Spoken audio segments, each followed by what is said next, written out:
We're going to choose one of the free templates in the Guidelines platform to make our set of brand guidelines. To do this, we've already started by creating a site and adding a few elements to our brand. But now, if we head to the platform, you can see that we're able to select the brand that we want to be using. We're going to select the new brand we created. It's for a brand that we've called Leap. We've added a few brand assets like a logo and some colors, and you can see on the screen that our templates are now starting to show. We can choose a 7-page set of guidelines or 1-page set of guidelines. I'm going to choose the 7-page set of guidelines to create, and Guidelines is now creating that template for me. The 1-page has all of our elements like colors, typography, fonts, and logos, of course, on the 1 page. But the 7-page guide takes a bit more time with each section and adds more content in. Now, these pages are not fixed. As soon as you create the site, you're free to add any sections you want to every page and as many pages as you like to your site in Guidelines. But here we are in the editor using the template itself. You can see on the left-hand side we have our Pages menu. In our Pages menu, you can see the various pages that we've created from this template. We've got a page for logo, colors, typography, and photography. And then on the right-hand side, this is our editor. This is where we can start editing things on the page. So our main home page is a bit of a cover page for our guide, and you can see that we've got a bit of a contents page here. Now, as we go through in this tutorial series and publish various pages, we'll see this contents page automatically populate. But let's get a sense of how to use these templates first. I want to add some content to the page, and maybe what I want to do is add a new section. So there's many things that you can add.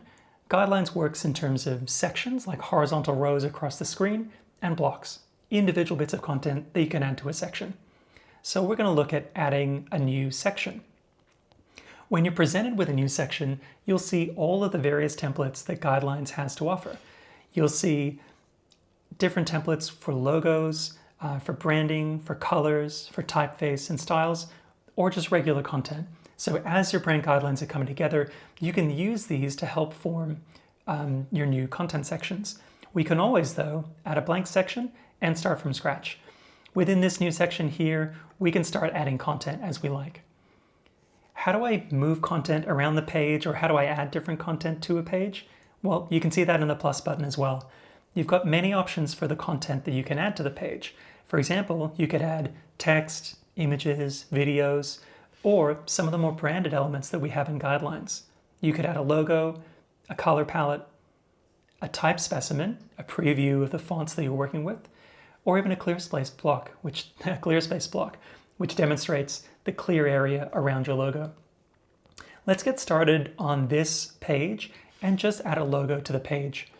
I know we have one above, but for my particular use case, I actually want this logo a little bit larger. I've deleted the block above, so now I've got a chance to make this a little bit bigger. I'm just going to resize our heading here just so it's a little further down, and then our logo is taking up a good amount of space. Because it's a logo, it actually references the brand live. So if I click on the logo toolbar, I can see all of the different logos that I uploaded earlier to this brand. Potentially here, I might just want to use the icon instead of the logo.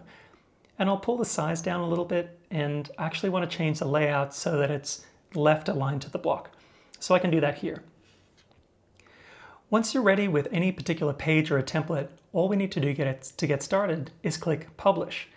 That will publish the site live. Now you can choose in Guidelines your publishing options, whether you want that to be available to the general public, protected with a password, or restricted on our pay plans just to people who you directly give access to. They'll need to sign in with a Guidelines account, which they can create for free. So we've published our first page, and you can see that that's published in the left-hand side. Next, we're going to look at adding logos, more specifically to our logos page. So you can join us in that tutorial.